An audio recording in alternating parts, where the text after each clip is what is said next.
fait, moi, je suis venu en Chine. Je ne pensais même pas un jour que j'allais venir en Chine. Moi, je suis venu en Chine à cause d'une personne que je remercie la personne.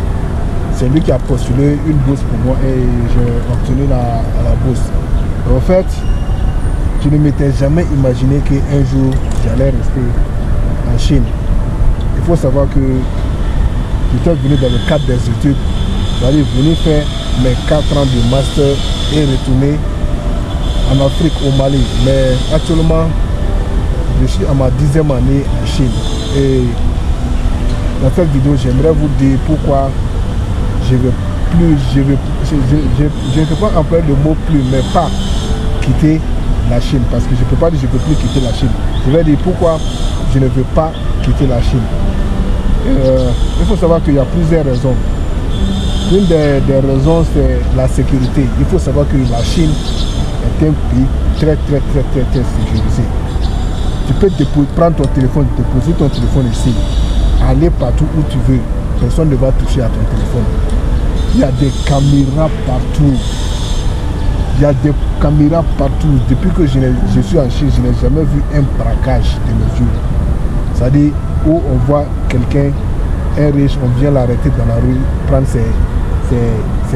son argent ou bien ses biens, ou bien aller s'attaquer à une banque. Je n'ai jamais vu ça. Mais il faut savoir qu'il y a des petits vols. Il y a des petits vols surtout. C'est-à-dire vol de moto électrique, vol de batterie. Moi-même, ils ont déjà volé la batterie de ma moto.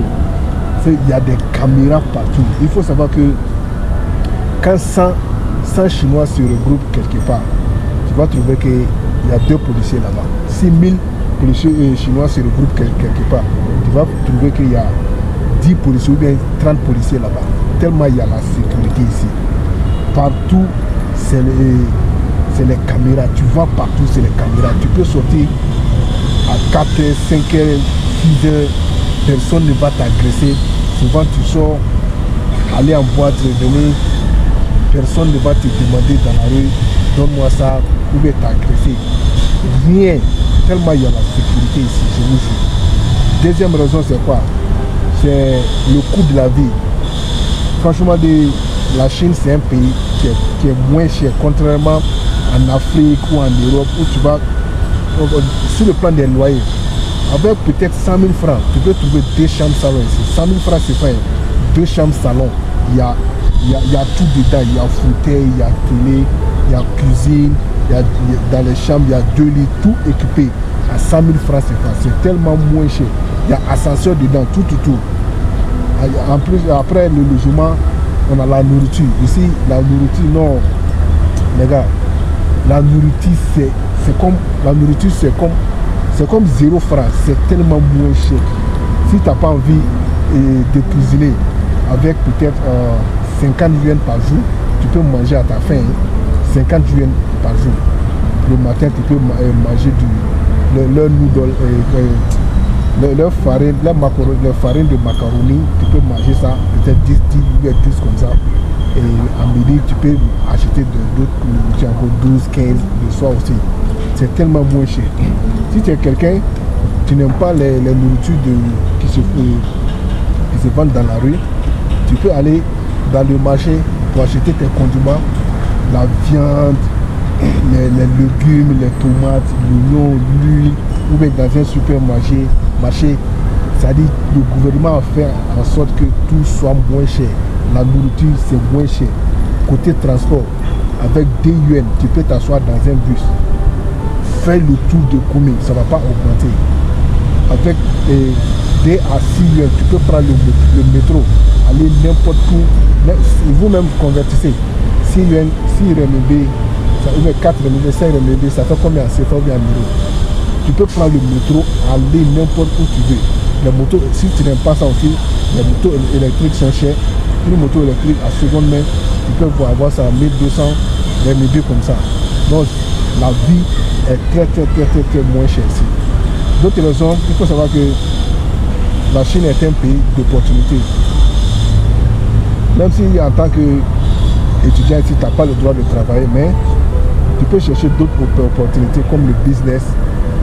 Tu peux créer un groupe WhatsApp où tu tu prends les marchandises sur les sites comme Taobao, Pinduoduo, tu peux les revendre sur tes groupes WhatsApp ou bien une page Facebook, ou bien sûr dans ton pays tu connais des commerçants, tu peux faire le sourcing, c'est-à-dire les commerçants de ton pays, eux ils t'envoient de l'argent, toi tu vas aller chercher la marchandise dans des usines chinoises à Guangzhou ou bien Shenzhen, et c'est ce que vous voyez. Donc tu peux, si un produit coûte 100 francs, tu peux dire 150, tu prends 50 francs de marge, c'est comme ça, c'est le business.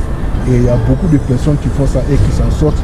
Par exemple, les filles, elles font du business de mèche, les hommes, ils font du business de chaussures, de vêtements, d'articles et ménagères, tout. La Chine, c'est un pays d'opportunités. Il faut savoir saisir l'opportunité. Quand tu vois que, bon, moi, je donne des cours aux enfants, j'enseigne l'anglais aux enfants chinois. Avec, je ne vais pas dire de trucs pour ne pas que d'autres Chinois me signalent, mais c'est interdit. Mais moi, je le fais quand même parce qu'il faut suivre. Est-ce que vous voyez? Donc après ça, il faut savoir que la Chine est un pays d'opportunités. Il faut bien saisir les opportunités. D'autres raisons, c'est les gens, la culture chinoise.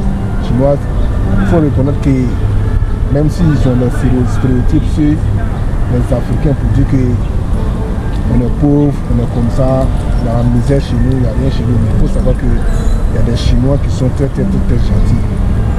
Il y a des gens qui ont changé leur vie ici grâce aux Chinois, grâce aux relations qu'ils ont eues avec les Chinois. Il y a des Chinois qui ne sont pas méchants, il y a des Chinois qui aiment les Noirs, il y a des Chinois qui aiment les étrangers. En plus, la culture chinoise, c'est une culture très fascinante. Leur mode de vie, leurs fêtes traditionnelles, leurs ethnies. Il faut savoir qu'il y a 56 ethnies en Chine. C'est-à-dire leur mode de vie, c'est fascinant. C'est-à-dire quand tu les regardes, leurs habits traditionnels, tout, ça donne envie de les admirer plus. Qu'est-ce que vous voyez? Donc voilà, j'ai donné quelques raisons qui ont fait que j'aimerais rester ici encore peut-être plus. Contrairement, je ne veux pas dire que la Chine est un pays parfait, il n'y a pas de pays parfait au monde. Tu vas là où tu te sens mieux. Si tu te sens mieux en Chine ici, pourquoi pas rester? Si tu te sens mieux en Afrique, pourquoi ne pas aller en Afrique ou bien en Europe? Le but de la vidéo, ce n'est pas de dire que je ne veux plus retourner dans mon pays parce qu'il y a la misère là-bas, parce qu'il n'y a rien là-bas, tout. Non. Le but de la vidéo, c'est pour vous faire croire que pour l'instant, la vie que je mène ici, c'est une vie qui me plaît. Peut-être un jour, qui sait, un jour peut-être je vais prendre la décision de retourner dans mon pays.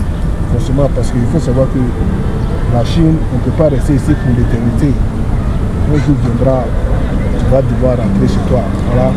Si vous avez des questions à me poser sur la Chine, n'oubliez pas de poser vos questions dans les commentaires. Peut-être je vais vous répondre dans les commentaires. Voilà. Et on se dit à la prochaine. Merci d'avoir regardé la vidéo et n'oubliez pas de vous abonner à la chaîne.